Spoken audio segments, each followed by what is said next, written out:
Good morning students. तो बच्चों आज से फिर आपका क्लास शुरू हो रहा है, क्लास 12 चैप्टर फर्स्ट केमिस्ट्री। तो बच्चों हम इसके पहले वीडियो में हम जाने थे क्रिस्टल जालक के बारे में। क्रिस्टल जालक क्या होता है, क्रिस्टल जालक कितने प्रकार का होता है।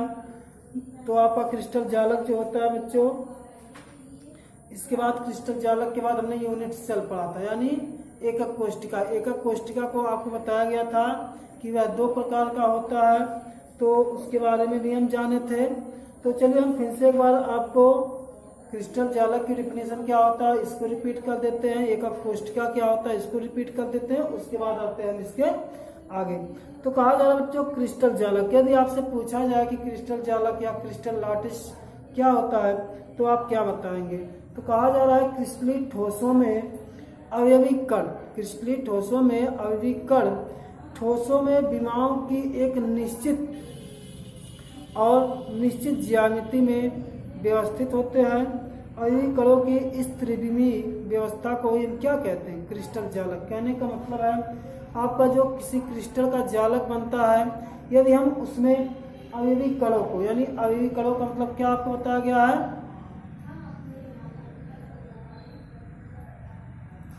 अवयवी कणों का मतलब आपको बताया गया था कि परमाणु, आयन या अणु, यानी इन तीनों को यदि तीनों विमाओं में एक निश्चित क्रम में रखने पर और उनसे एक निश्चित ज्यामिति बनती है, तो उसी निश्चित ज्यामिति को हम क्या कहते हैं, क्रिस्टल जालक कहते हैं। फिर बच्चों आपसे बताया गया था कि जो क्रिस्टल जालक में कण होते हैं उनको किसके द्वारा प्रदर्शित किया जाता है, बिंदुओं के द्वारा, यानी एक बिंदु के द्वारा प्रदर्शित किया जाता है, जिसे हम क्या कहते हैं, जालक बिंदु कहते हैं। क्या कहते हैं बच्चों, जालक बिंदु कहते हैं। और इनसे जो हमारा तल बनता है उसे हम कह देते हैं क्रिस्टल तल कहते हैं। क्या कहते हैं, क्रिस्टल तल। तो इन सब चीज़ों के बारे में हम इससे पहले वीडियो में डिस्कस कर चुके हैं। और एक डिफिनेशन और आपको रिपीट करते हैं, एक होता है यूनिट सेल, यूनिट सेल जिसे हम क्या कहते हैं, एकक कोशिका। तो बच्चों यदि आपसे एकक कोशिका पूछी जाए, यानी एकक कोशिका की डिफिनीशन पूछी जाए, तो आप ये बताएंगे कि किसी क्रिस्टल जालक का वह छोटे से छोटा भाग जो संपूर्ण क्रिस्टल का प्रतिबिंब हो, उसे हम क्या कहते हैं, क्रिस्टल जालक कहते हैं। यानी हमने आपको बताया था कि मान लीजिए यदि आपके पास कोई क्रिस्टल है, उस क्रिस्टल का जो सबसे छोटा भाग होगा उसे हम क्या कहते हैं, उस क्रिस्टल का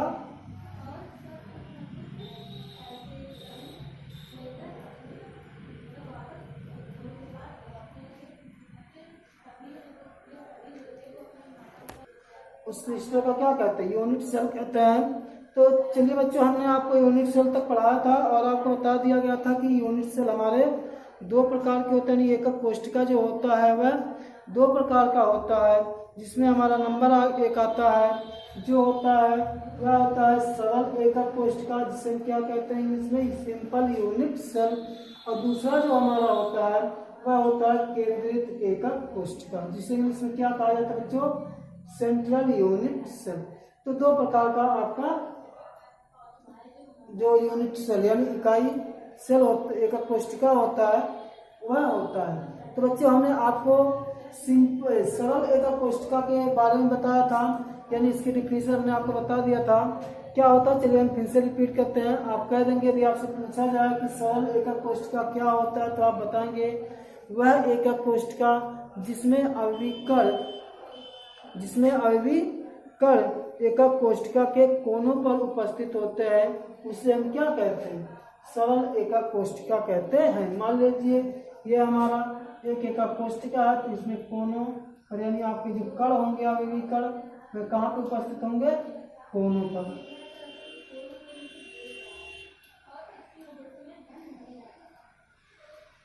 तो बच्चों आपको ध्यान रखना है, जो हमारा कोई भी क्रिस्टल होते हैं यानी एकक कोशिका हो, तो उसमें कोने कितने, 1 1 2 3 4 5 6 7 8, यानी हमारा एकक कोशिका जो बनता है उसमें 8 कोने होते हैं।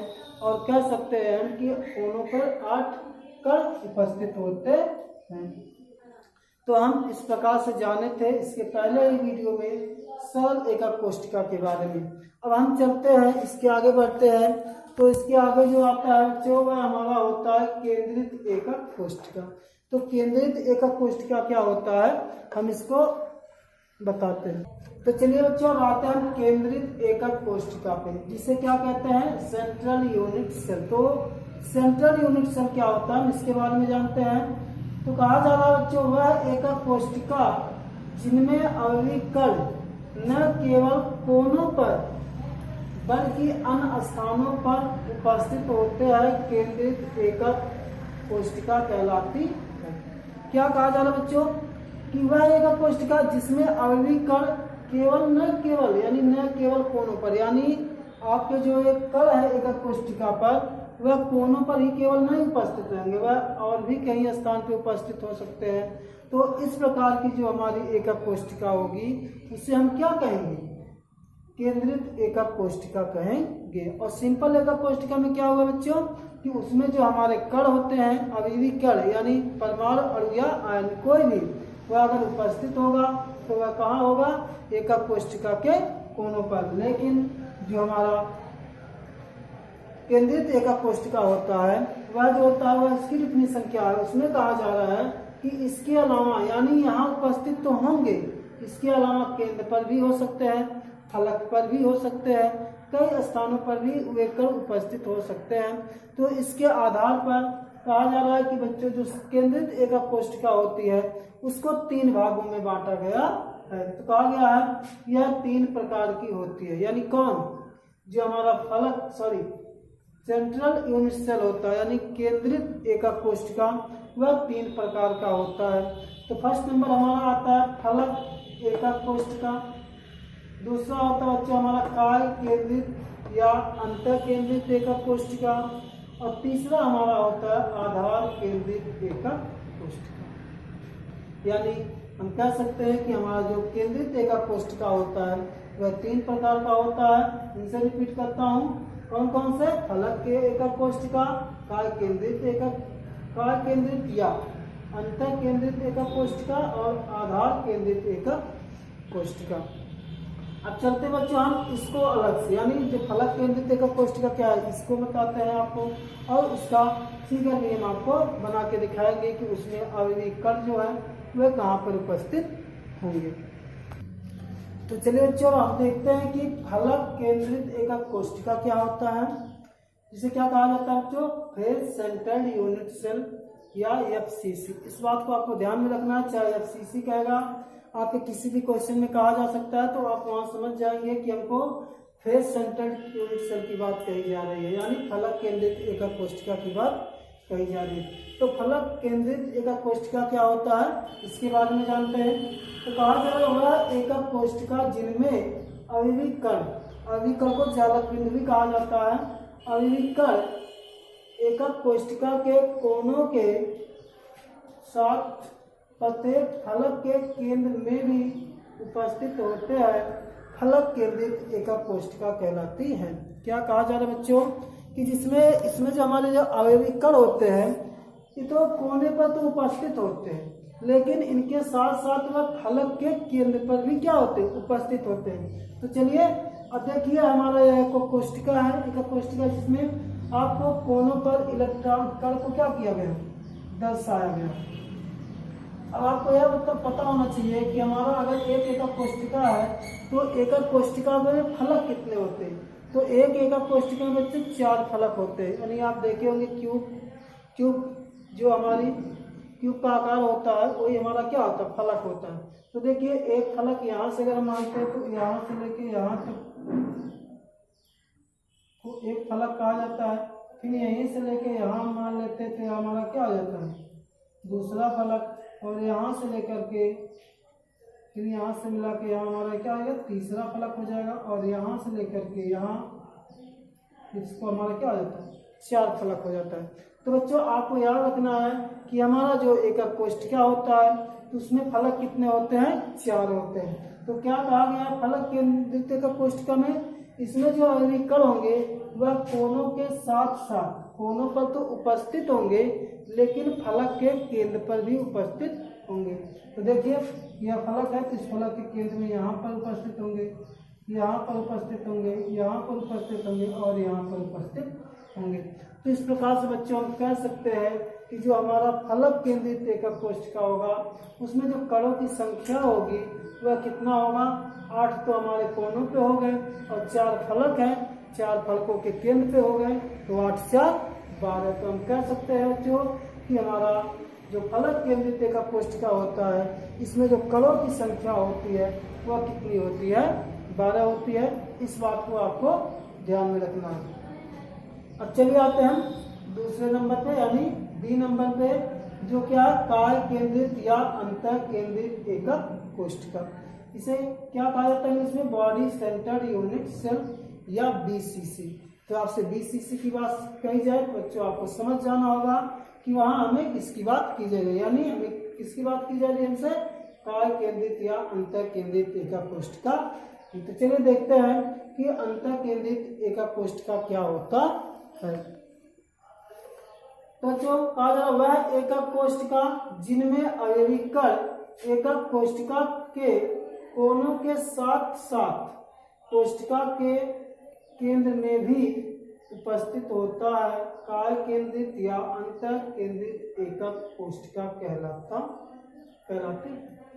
क्या कहा बच्चों कि हमारा यदि कोई फलक है तो फलक के कोनों पर तो उपस्थित होगा, लेकिन उस फलक के केंद्र में भी हमारा जो कण उपस्थित होगा।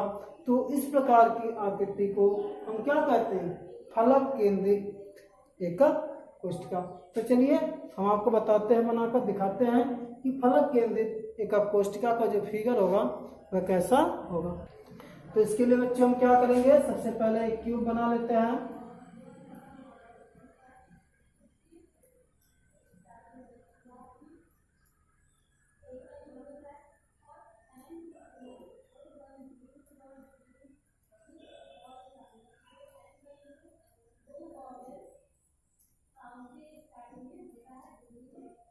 हमारा हो गया एक फलक, यानी एकक कोष्ठिका में आप कोनों पर क्या इलेक्ट्रॉन, यानी कोने कितने हैं, 8। तो 8 कोनों पर 8 इलेक्ट्रॉन को रख दिया गया। अब कहा गया है कि इसके केंद्र में उपस्थित होंगे, यानी जो हमारा यह एकक कोष्ठिका है तो इस एकक कोष्ठिका के केंद्र में, तो केंद्र क्या होता है, जो सबसे बीच का पार्ट होता है किसी भी क्रिस्टल का, वही हमारा क्या होता है, केंद्र होता है।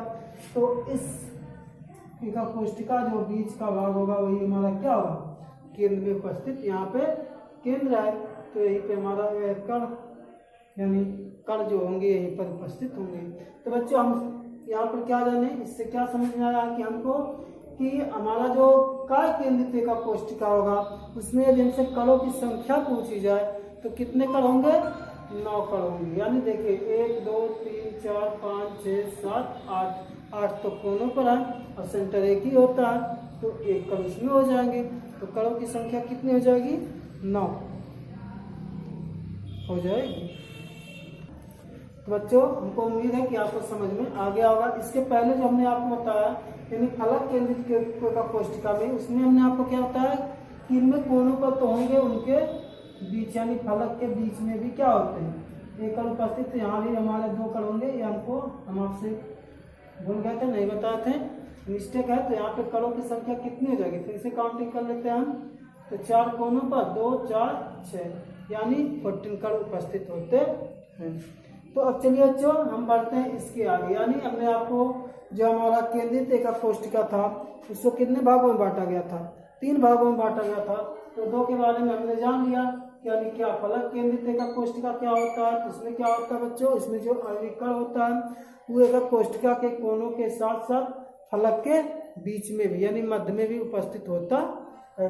जो हमारा काय केंद्रित एकक कोष्ठिका होता है वह क्या होता है, वह एकक कोष्ठिका जिसमें अवयवी कण एकक कोष्ठिका के कोनों के साथ साथ एकक कोष्ठिका के केंद्र में भी उपस्थित होता है, उससे हम क्या कहते हैं, काय केंद्रित या अंतर केंद्रित एकक कोष्ठिका कहते हैं। अब चलिए जो हमारा लास्ट नंबर यानी तीसरा नंबर था उस पे आते हैं। तो तीसरा नंबर हमारा क्या बच्चों, आधार केंद्रित एकक कोष्ठिका। तो चलिए बच्चों अब जो हमारा लास्ट नंबर है वह है आधार एक केंद्रित एकक कोष्ठिका।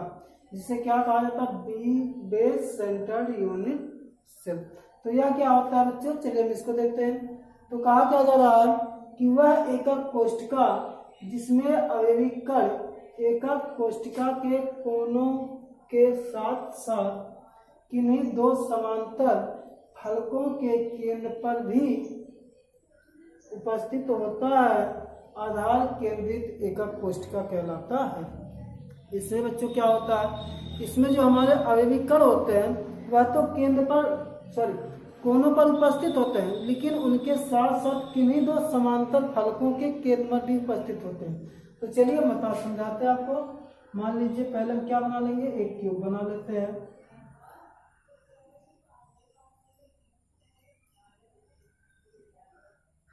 ये हमारा क्या हो गया, एकक कोशिका हो गया। तो कहाँ बताया गया कण उपस्थित कहाँ होंगे, इसके कोनों पर। यानी पहले कोने कितने होते हैं, 8, आप जानते हैं। तो 8 कोनों पर आप 8 फलकों रख दीजिए। अब कहा गया किन्हीं दो समांतर फलकों के केंद्र में। तो देखिए यह जो फलक है, इसके जो फलक समांतर यह होगा, और इसका जो है फलक है इसके समांतर यह होगा। तो किन्हीं इन दोनों के फलकों के केंद्र में, तो मान लीजिए अगर इस फलक के समांतर यह फलक है तो इसका केंद्र यह होगा और इसका केंद्र यह होगा। तो यहाँ पर भी इस तरह से जो हमारे अवयवी कण होते हैं आधार केंद्रित एकक कोशिका में इस प्रकार से उपस्थित होते हैं। तो बच्चों इस प्रकार हम जाने कि हमारा एकक कोशिका क्या होता है, एकक कोशिका कितने प्रकार की होती है। तो एकक कोशिका 2 प्रकार की होती है बच्चों, कौन कौन सा, सरल एकक कोशिका और एक होता है हमारा अंतः केंद्रित एकक कोशिका। लेकिन जो हमारा अंतः केंद्रित एकक कोशिका होता है वह 3 भागों में बांटा गया। तो उसको भी हमने अलग अलग प्रकार से यानी अलग अलग करके उसके बारे में जाना। अब चलिए बच्चों इसके बाद हमारा जो नेक्स्ट हेडिंग है वह है एकक कोशिका में अवयवी कणों की संख्या। मान लीजिए हमें कोई एकक कोशिका दी जाए, उसमें अवयवी कणों की संख्या निकालने की बात कही जाए, तो उसमें हम कैसे ज्ञात करेंगे इसके बारे में जानते हैं। तो चलिए बच्चों अब हम आपको बताते हैं कि एकक कोशिका में अवयवी कणों की संख्या को हम कैसे ज्ञात करते हैं। तो देखिए कहा गया है एकक कोशिका में अवयवी कणों की संख्या, यानी अवयवी कणों यानी जो आपके अणु परमाणु या आयन है उनकी संख्या हमको ज्ञात करना है। तो कैसे ज्ञात करेंगे हम आपको बताते हैं। तो इसके लिए आपको कुछ पॉइंट दिए गए हैं, इसको हम निम्न प्रकार से ज्ञात कर सकते हैं। तो इसके लिए अवयवी कणों की संख्या को ज्ञात करने के लिए बच्चों हमें इन 4 पॉइंट को याद रखना बहुत ही आवश्यक है। यदि इन 4 पॉइंट को अपने दिमाग में रख लेते हैं तो जब भी हम इस पर आधारित सवाल लगाएंगे तो हमको वो सवाल आसानी से आ जाएंगे। और यदि इन पॉइंट का ज्ञान हमें नहीं होगा या हमें नहीं याद रहेगा तो आप सवाल को लगाना भूल जाइए, क्योंकि इस पे जो आधारित सवाल रहेंगे तो आप उसको नहीं सॉल्व कर सकते हैं। तो चलिए पहले हम इस 4 पॉइंट पर डिस्कस करते हैं, उसके बाद हम सवाल के बारे में जानेंगे। तो पहला पॉइंट आपसे क्या कहा जा रहा है, किसी एक एकक कोशिका के किनारे पर स्थित अवयवी कण 8 एकक कोशिकाओं के द्वारा सहभाजित होते हैं। यह बात आपको पता है। यानी क्या कहा जा रहा है, कहा जा रहा है कोई एकक कोशिका है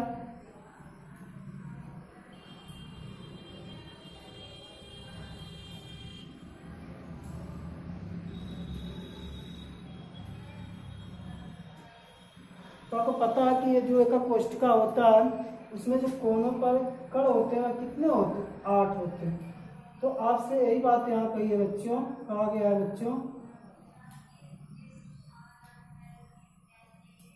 कि कोनों पर स्थित अवयवी कण 8 एकक कोशिकाओं के द्वारा सहभाजित होते हैं, मतलब 8 एकक कोशिकाओं के द्वारा जुड़े होते हैं। फिर आगे कहा जा रहा है अतः एक एकक कोशिका के लिए कोनों पर एक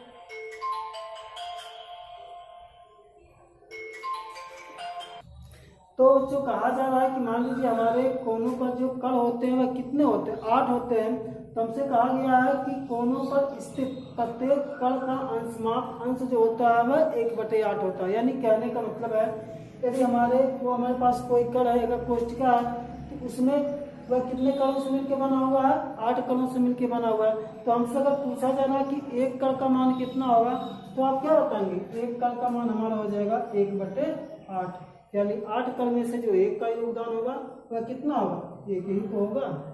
तो इस प्रकार से बच्चों आपसे अगर पूछा जाएगा कि अवयवी कणों के कोनों पर एक कण का अंशमाप कितना होता है, तो आप कितना बताएंगे, 1/8 होता है। इस बात को आपको ध्यान में रखना है। फिर दूसरा बच्चों क्या कहा जा रहा है, दूसरी बात कहा जा रहा है एकक कोष्ठिका के फलक पर स्थित कण दो फलक कोष्ठिकाओं के द्वारा से विभाजित होता है। यानी कहने का मतलब है, मान लीजिए आपका फलक है, तो फलक के बारे में कहा जा रहा है कि यह 2 एकक कोष्ठिकाओं के द्वारा मिलके बना होता है।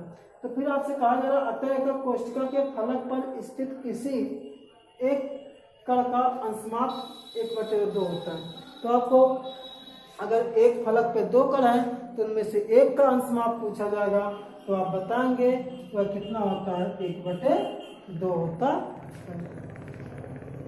तो चलिए तीसरा पॉइंट कहा जा रहा है बच्चों कि एकक कोष्ठिका के केंद्र पर स्थित कण किसी अन्य एकक कोष्ठिकाओं से संबंधित नहीं होता। यानी कह सकते हैं बच्चों कि जो हमारा यह एकक कोष्ठिका है, इसमें जो हमारा केंद्र में जो आपका अवयवी कण होता है, इसका किसी दूसरे अवयवी कण से कोई संबंध नहीं होता है। और इस प्रकार हम कहते हैं कि एकक कोष्ठिका में केवल केंद्र का, यानी केंद्र में जो कण उपस्थित होता है उसका अंश कितना होता है, एक ही होता है। तो ये कहा गया है कि एकक कोष्ठिका के केंद्र पर स्थित कण किसी अन्य एकक कोष्ठिकाओं से संबंधित नहीं होता है। अतः एक एकक कोष्ठिका के लिए इसका अंश कितना होगा, 1 होगा। यानी यदि आपके पास एक एकक कोष्ठिका है तो उसका अंश कितना होगा, 1 होगा। 2 है तो 2 होगा, 3 है तो 3 होगा। लेकिन हमसे यहाँ 1 की बात की जा रही है तो उसका मान कितना होगा, 1 ही होगा। इसके बाद लास्ट पॉइंट बच्चे देखते हैं हम। कहा जा रहा है एकक कोष्ठिका के किनारे या भुजा पर स्थित कण 4 एकक कोष्ठिकाओं के द्वारा से विभाजित होता है। यानी कहने का मतलब है बच्चों, जो हमारा यह एक फलक होता है, या कह सकते हैं या किनारे वाला पार्ट, यानी एक किनारा जो होता है वह जो होता है 4 एकक कोष्ठिकाओं के द्वारा घिरा होता है। तो कहा जा रहा है इनमें से प्रत्येक कण, यानी एक कण का अंशमाप कितना होगा, तो कितना होगा बच्चों, 1/4। यदि आप 4 में से 4 से बना है तो उसमें से एक कण का योगदान पूछा जाएगा तो आप कितना बताएंगे, 1/4। 2 कण का योगदान पूछा जाएगा तो आप कहेंगे 2/4, काट देंगे 2 का नाम 2, 1/2। तो इस तरह से बच्चों हमने जाना कि एकक कोष्ठिका में अवयवी कणों की संख्या कैसे ज्ञात करनी है। तो इसको यदि हम आपसे 60 में पूछे कण का अंशमाप बताइए तो आप कह सकते हैं 1/2 होता है। फलक पे पूछा जाए कि एक फलक पर स्थित किसी एक कण का अंशमाप कितना होता है तो क्या बताएंगे, 1/2 बताएंगे। केंद्र में पूछा जाए तो आप कहेंगे किसी केंद्र के लिए, यानी किसी एक केंद्र के लिए एकक कोष्ठिका की संख्या पूछी जाए तो आप क्या बताएंगे, 1 बताएंगे। और यदि आपसे पूछा जाए कि भुजा, यानी भुजा पर स्थित एक कण का अंशमाप कितना होता है तो आप क्या बताएंगे, 1/4। तो बच्चों इस तरह से आज हम जाने यूनिट सेल जो था उसके बारे में जाने, और एकक कोष्ठिका में अवयवी कणों की संख्या कैसे निकालते इसके बारे में जाना। अब इसके आगे हम कुछ सवाल सॉल्व करेंगे, और ये जो सवाल आपका सॉल्व होगा वह नेक्स्ट वीडियो में हम करेंगे। और आज का क्लास यहीं पे समाप्त करते हैं, और आज आपको क्लास देखने के लिए बहुत बहुत धन्यवाद।